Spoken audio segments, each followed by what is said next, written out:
Bienvenidos a Hablemos Seguros, un podcast de seguros del Pichincha.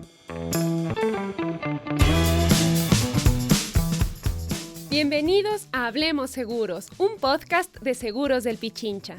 En este espacio hablaremos con grandes profesionales del país sobre temas que a todas nuestras familias les interesan, como seguros, salud, familia, educación financiera. Mi nombre es Andrea Carrillo Andrade y estoy muy feliz de compartir un nuevo episodio con ustedes. El tema de hoy es muy interesante. Vamos a hablar sobre la automedicación, una problemática de salud. Para conversar de este tema nos acompaña el doctor Enrique Terán. Doctor, bienvenido a este espacio. Hola Andrea, muchas gracias. Enrique, ¿te parece si para entrar un poquito en calor te presentamos respecto a toda esta trayectoria increíble que tienes? Muchas gracias, claro. Vamos a escuchar unos datos de interés sobre el doctor Enrique Terán. Él es médico ecuatoriano, tiene un doctorado en farmacología molecular y un máster en cooperación internacional para el desarrollo. Ha trabajado en empresas farmacéuticas como Roche y Merck en puestos de gran relevancia, como director médico. Es docente de la Universidad San Francisco de Quito. Un currículo impresionante, Enrique. Gracias. Cuéntanos un poco de esta trayectoria. Bueno, cuando estaba iniciando la carrera de medicina, fue justamente cuando me fui involucrando paulatinamente en el proceso de la investigación biomédica, un campo que es todavía joven en nuestro país, pero que tiene gran importancia. Y poco a poco, conforme me fui inmiscuyendo en esta actividad, decidí que había que hacer un poco de ciencia básica y ahí es cuando me decidí a seguir farmacología.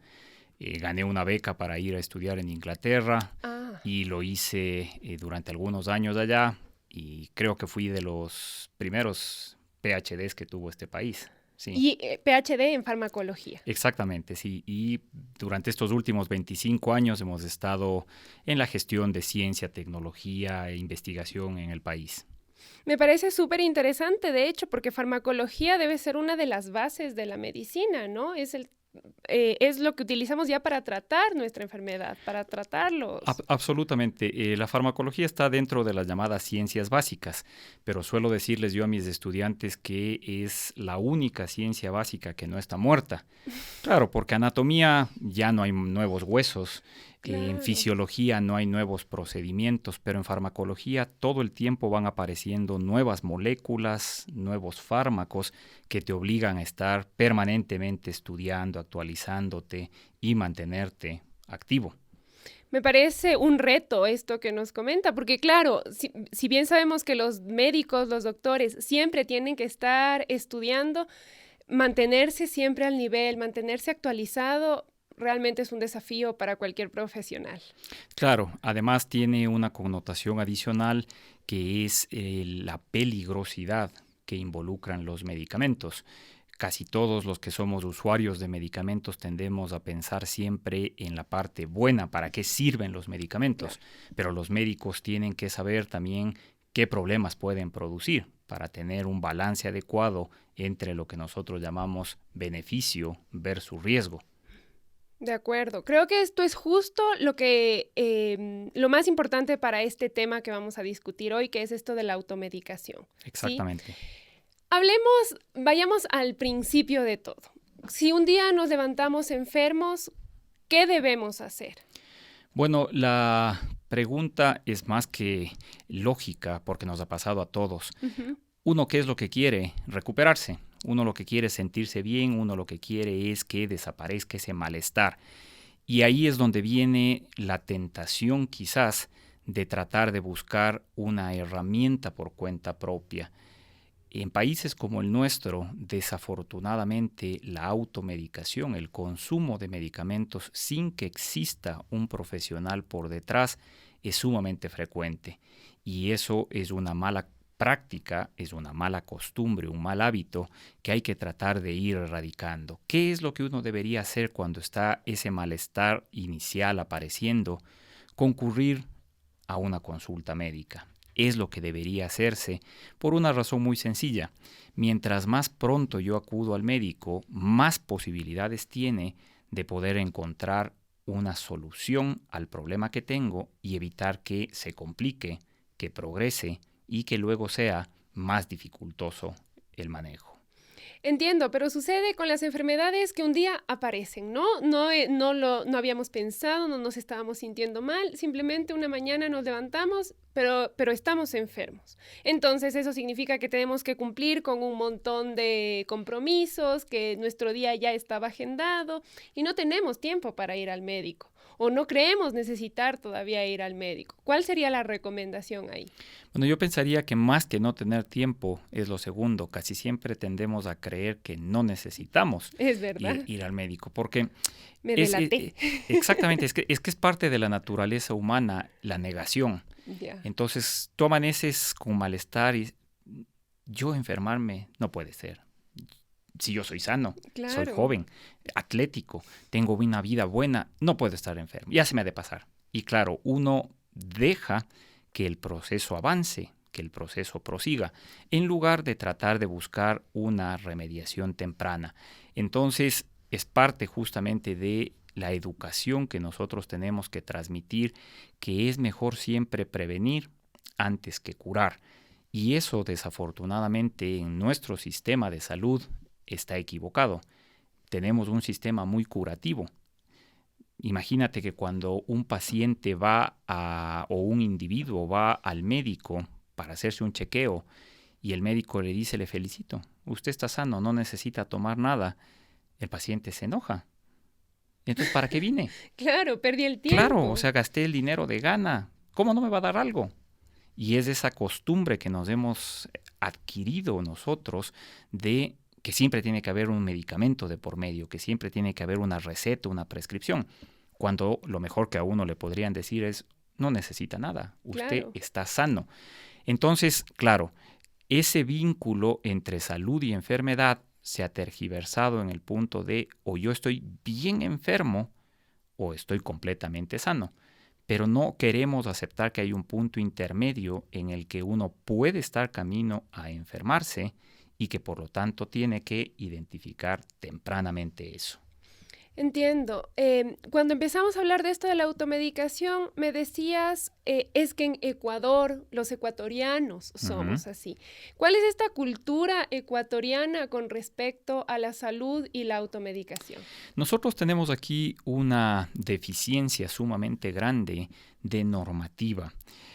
Para quienes han salido de vacaciones, han ido de turismo, de paseo a otros países, es virtualmente imposible poder comprar medicación en las farmacias. Es verdad. No hay cómo. Si no es de venta libre, si no es lo clásico, un antigripal, un analgésico doméstico, uno no puede comprar nada si no tiene receta.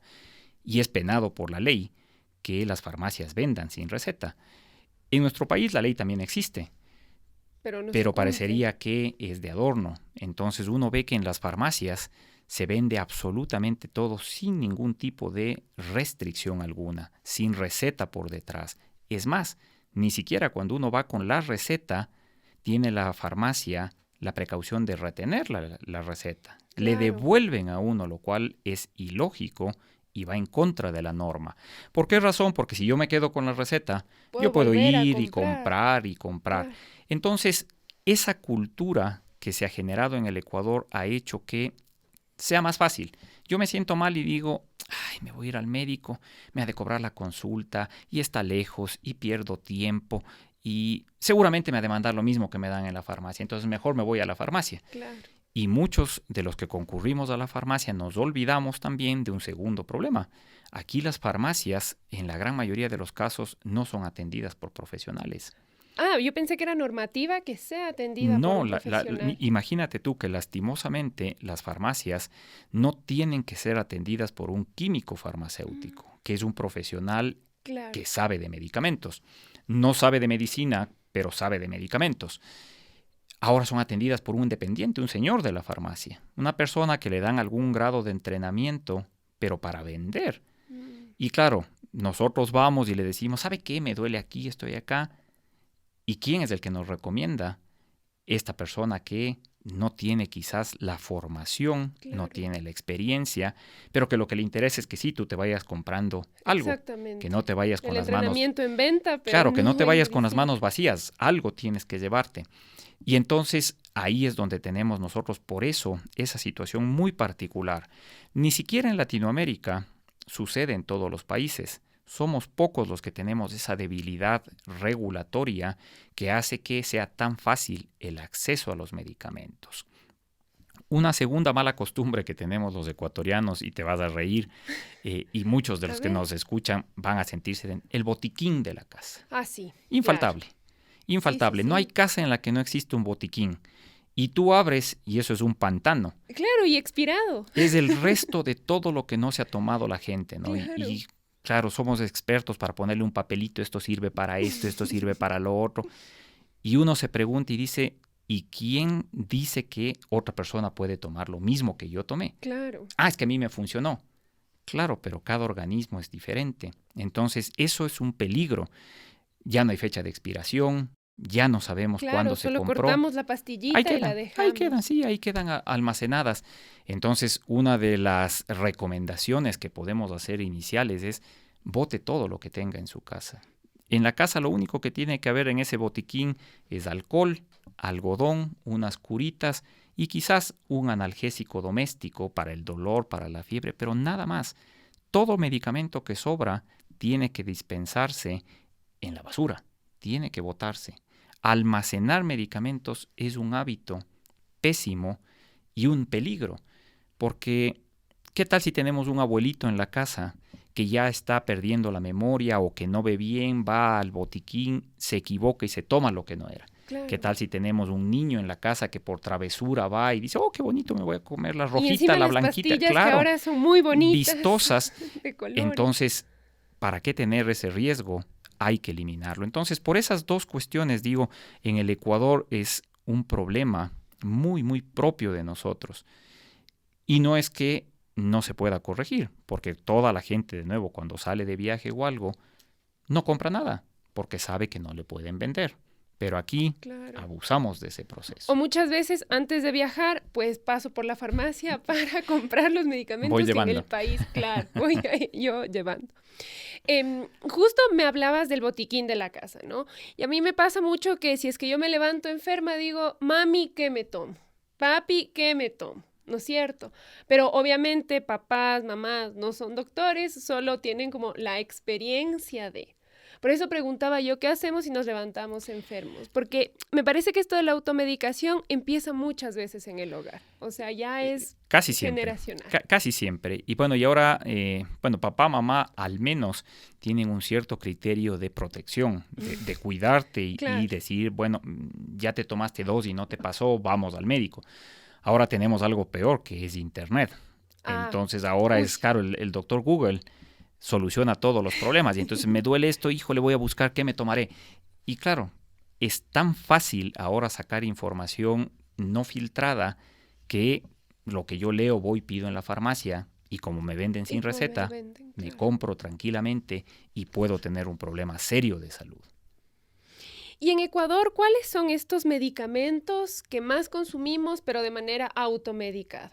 Es muy interesante. Cuando tú haces un análisis de la morbilidad de las enfermedades en el Ecuador, a la cabeza está la hipertensión, está la diabetes, están los problemas de peso.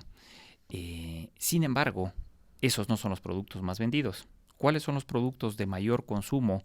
En primer lugar, los antiinflamatorios.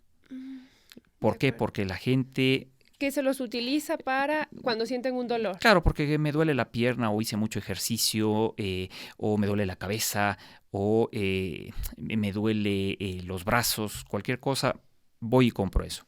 Número 2, muy consumido en el país, los medicamentos para los trastornos estomacales. Sobre todo para la gastritis que la gente mucho menciona, la úlcera y todo lo demás. En este país existe una sobreventa de estos productos que es sumamente peligrosa. Y luego tenemos nosotros, desafortunadamente, los antibacterianos. Es algo peligroso porque los antibacterianos tienen que utilizarse en situaciones específicas. Sin embargo, por esta misma problemática de la venta sin control, casi todo el mundo usa antibacterianos indiscriminadamente. Creo que me voy a enfermar, entonces me voy a tomar por si acaso un antibiótico. Yo estuve con alguien, me voy a tomar por si acaso.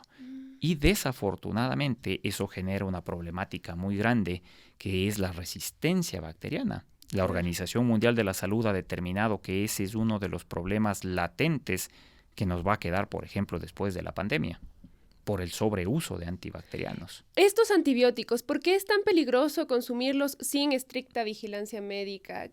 ¿Qué es esta resistencia que podríamos generar? Claro, el problema radica en que la mayoría de la gente, cuando toma un antibacteriano, se siente mejor mucho antes.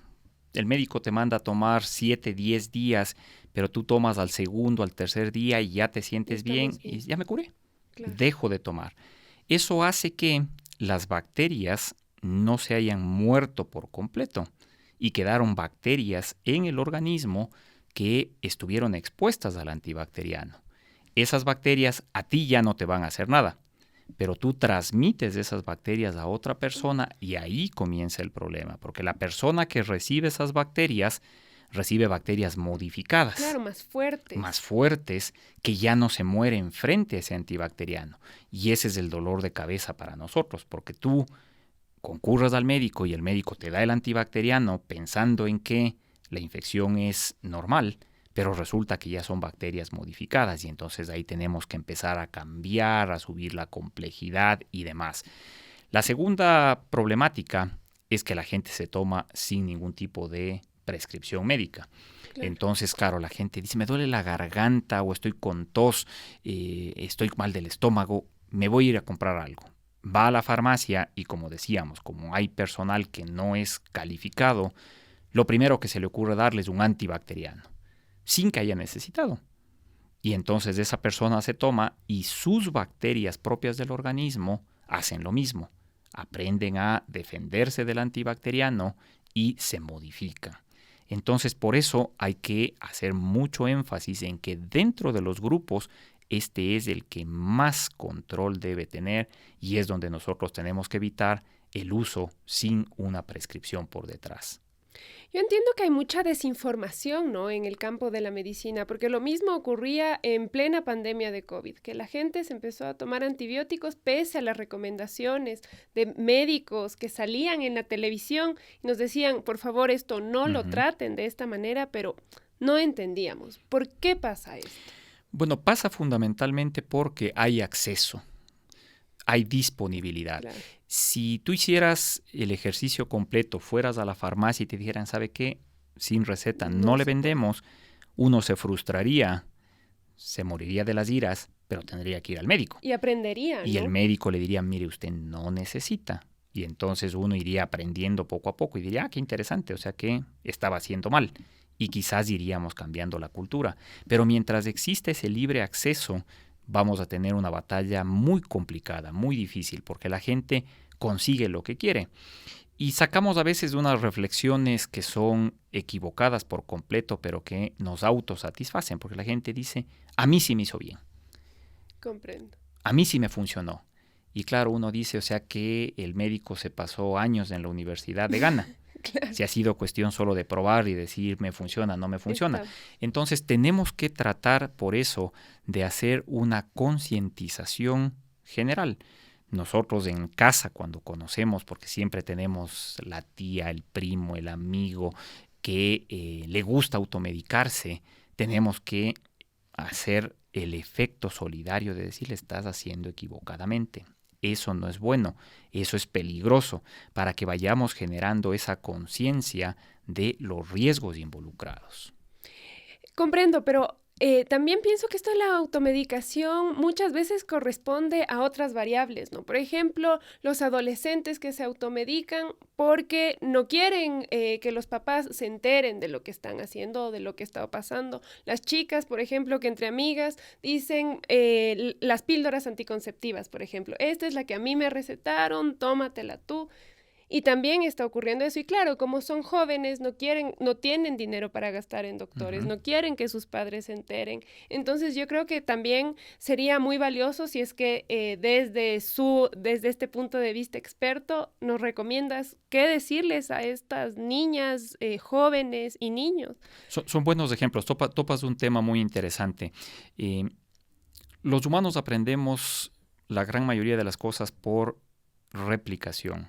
Hacemos lo que vemos y repetimos comportamientos. Entonces, una casa en la que se automedican va a ser producto de jóvenes que se automedican porque han visto como una práctica habitual ese tipo de cosas. Si es que nosotros tratamos de revertir el proceso, el primer elemento fundamental es que tenemos que nosotros abordar siempre la seguridad de los procedimientos. Hay una serie de medicamentos que son considerados de baja peligrosidad y que por eso adquieren una denominación de medicamentos de venta libre, es decir, que se venden sin receta. Estos, más allá de que funcionen o no funcionen, tienen una mínima posibilidad de riesgo si se utilizan libremente. Ese es el criterio fundamental. Pero cuando uno revisa, por ejemplo, aquí en el mercado ecuatoriano, prácticamente el 95% de los medicamentos no son de venta libre, son de venta bajo receta. Paradójicamente. Y no lo conocemos. Paradójicamente, como digo, se consigue todo. Entonces, uno tiene que preguntarse si es que el medicamento no es de venta libre, debe ser que tiene algún tipo de peligrosidad involucrada. Y ahí es donde tengo que yo, por encima de cualquier otra cosa, primar mi seguridad. Entonces, por eso, la consulta a un facultativo, a un profesional, es indispensable. Nosotros en todos estos casos que son sensibles, porque sí, se ha discutido mucho sobre algunos procesos en los cuales se tiene que respetar privacidades. Por ejemplo, hubo esta discusión hace muchos años atrás cuando se introdujo la llamada píldora del día después, que es una estrategia anticonceptiva pero de emergencia, que se usa emergentemente cuando no ha habido protección previa.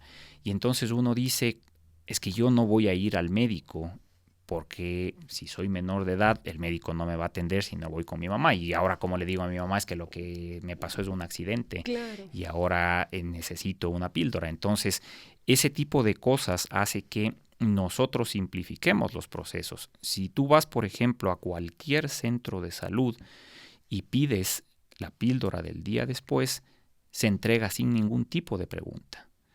Es una norma nacional en la cual yo no puedo empezar a preguntar ¿y por qué? ¿Para qué? Claro, ¿Y usted cómo es para ti. Claro, ¿y usted cómo se llama? ¿Y cuántos años? Porque estoy invadiendo una privacidad que debe mantenerse. Entonces, lo que hay que hacer es tratar de ese tipo de cosas generalizar. Nosotros deberíamos a nivel de los colegios hablar de este tipo de cosas para que no exista justo esas barreras. Ecuador es uno de los países lastimosamente con las tasas más altas, por ejemplo, de embarazo adolescente. Y es justamente por esto, porque yo tengo la percepción de que me tocaría ir al médico con mi mamá y ya mejor la muerte. Para eso, claro. Porque igual me va a llegar la muerte. Claro, entonces mejor esperemos que sea solo falsa alarma. Claro. Y la falsa alarma después llora a los 9 meses. Entonces, tenemos que hacer ese proceso de accesibilidad a lo que es asequible. Nosotros tenemos que educar a los niños en la escuela, a los adolescentes en el colegio. ¿Qué pasa con los medicamentos? ¿Cómo se usan los medicamentos? ¿Qué beneficios tienen? ¿Qué peligros tienen? ¿Cuáles son asequibles? ¿Cuáles no son asequibles? Porque increíblemente los niños y los adolescentes terminan siendo los mejores educadores. Cuando tú quieres cambiar hábitos, es más fácil cambiar desde los niños y los adolescentes hacia los papás que desde los papás hacia los adolescentes. Claro. Entonces, es un segmento que hemos descuidado, pero que debería por ahí trabajarse. A mí me parece que le has dado en el clavo de algo básico que me he estado dando cuenta que sucede en la actualidad, y es esto de la publicidad de medicamentos, porque aquí también en los medios de comunicación te bombardean con un montón de medicamentos que son de venta libre, pero que están incitando a la compra del medicamento. Sientes que tu hígado está mal, tómate esto. Sientes esto en tu estómago, tómalo. Y todo el tiempo es como que nos hacen creer que nuestros síntomas van a ser eliminados solo con los medicamentos que estamos viendo en la televisión, no con lo que nos receta un doctor. Topas un punto álgido, porque en este país, a diferencia de lo que sucede, por ejemplo, en Estados Unidos, quienes tienen televisión por cable, por ejemplo, o quienes han ido de vacaciones, habrán visto que en Estados Unidos es muy común que hacen propaganda de los medicamentos, de los que son de venta bajo receta, y uno se queda un poco perplejo y dice, wow, ¿qué nivel? ¿Por qué en mi país no hacen?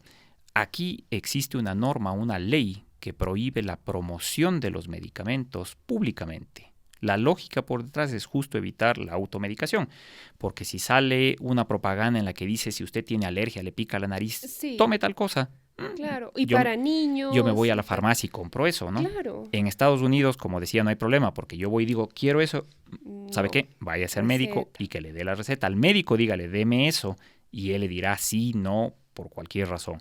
Aquí, desafortunadamente, por ese problema, es prohibida la promoción.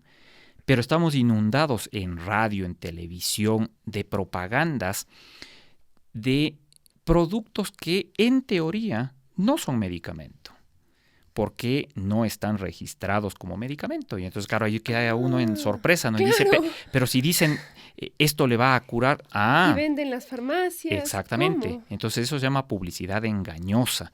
¿Por qué? Porque es un producto que tiene un registro sanitario como suplemento nutricional o como vitamínico o como complemento, pero no es medicamento, porque si no, no podría hacerse publicidad. Ahora entiendo. Y después viene la segunda parte engañosa, que es la oferta de resultados mágicos, ¿no? Uno Claro. escucha y dice, wow, eso es lo que necesito, yo ese me tengo que tomar, sí, justo para mí. Y lo más fascinante, que son productos polivalentes, sirve para todo, ¿no? Exacto. Sirve desde la caspa hasta para las penas, para todo. Y uno dice, ¿qué nivel? Y al final termina siendo simple oferta.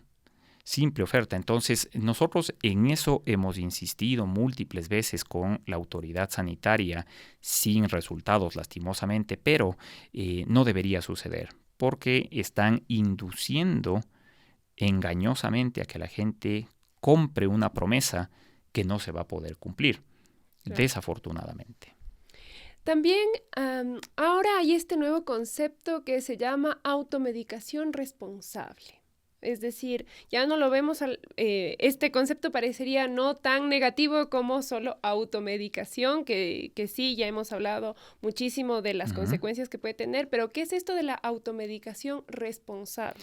Es un concepto que se trata también de generalizar para evitar el sobreuso de esos medicamentos que son teóricamente de venta libre.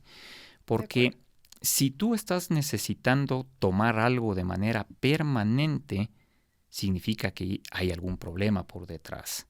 Y entonces la automedicación responsable hace relación a que no te autoconfíes de que como es un medicamento de venta libre, se puede tomar de manera indiscriminada. Entonces, el ejemplo más típico, ¿no? Es que a mí me duele la cabeza todos los días me duele la cabeza, entonces me tomo mi tabletita para el dolor de cabeza, que esa no necesita receta. Claro, pero te estás tomando todos los días. ¿No te parece raro que te duela la cabeza todos los días? ¿No será que tienes algún problema que es el responsable de ese dolor de cabeza y estás enmascarándole con algo que crees que es inocuo, algo que crees que no es peligroso, algo que consigues fácilmente? Entonces, la automedicación responsable es también poner límites al uso de esos medicamentos de baja peligrosidad, de forma tal que no abuses de esas estrategias y descuides tu salud en términos fundamentales. Claro, creo que lo que nos tenemos que llevar, la pieza clave aquí es que los medicamentos, cuando nos los automedicamos, lo que estamos haciendo es ocultando los síntomas, pero no estamos combatiendo la enfermedad. Tenemos que hacer algo. Exactamente. Ojalá existiera el medicamento mágico que fuera lo suficientemente inteligente para resolver el problema que tienes. Pero estamos lejos todavía de eso. Entonces, el que tiene realmente la sartén por el mango es el médico, porque es quien después de analizar tu situación, después de hacerte un examen físico, después de hacer pruebas correspondientes, llega a la conclusión de qué es lo que te puede beneficiar. Y por eso muchas de las veces nosotros como pacientes a veces renegamos y decimos, es que no me hizo bien lo que me dio.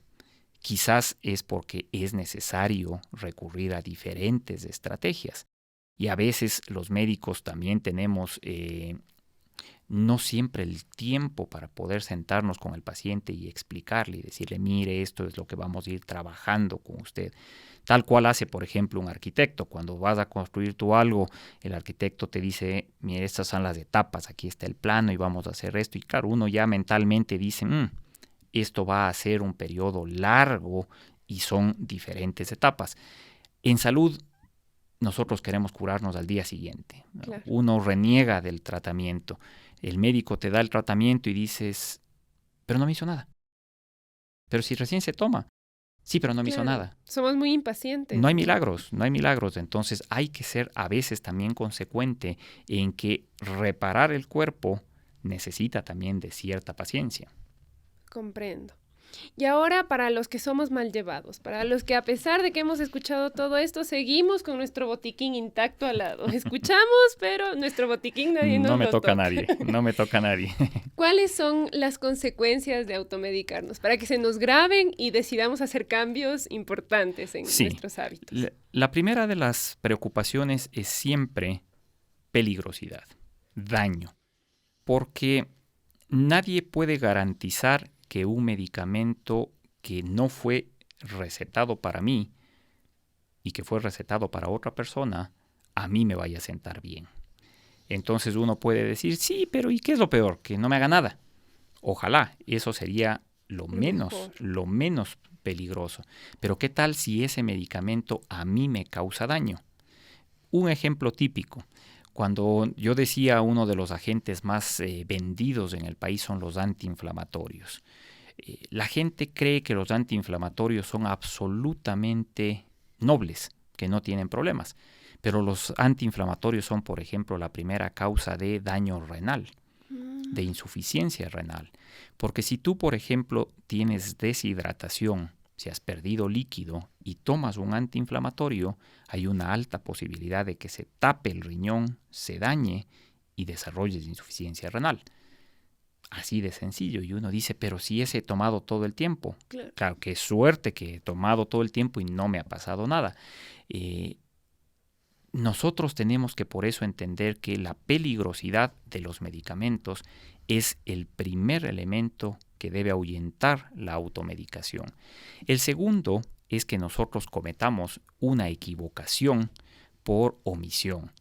Hay medicamentos que tienen nombres parecidos, hay medicamentos que tienen colores parecidos, hay medicamentos que lucen parecidos, pero que tienen acciones totalmente distintas. Y ahí es donde nosotros, por ejemplo, si somos coleccionadores de medicamentos, corremos ese peligro. Número 3 es que nosotros, desafortunadamente, combinemos lo que no es combinable. Hay medicamentos que no se pueden administrar juntos, porque en algunos casos se contrapone su acción, en otros la acción se vuelve nociva.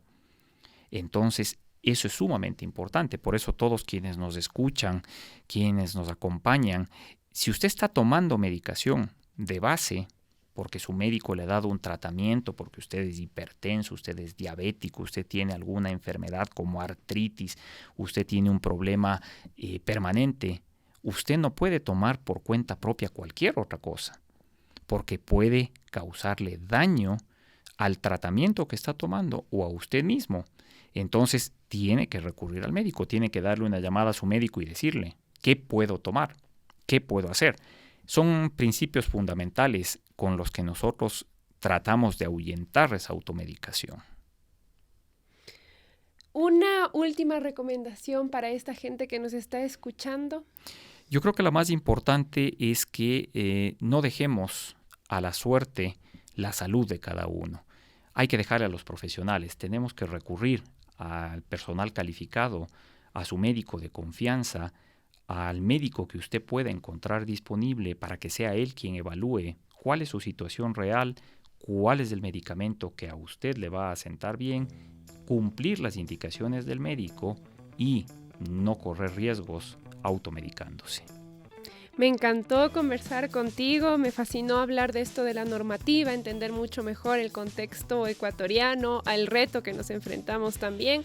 Me sentí muy identificada con lo del botiquín y por lo menos yo es algo que voy a llegar a limpiar ese botiquín, voy a dejar el algodón, mertiolate y listo. Y lo que sea... Sí, lo que sea, ahora sí voy a confiar en los profesionales, porque hay que recordar que la salud es una inversión. No podemos portarnos avaros con la salud.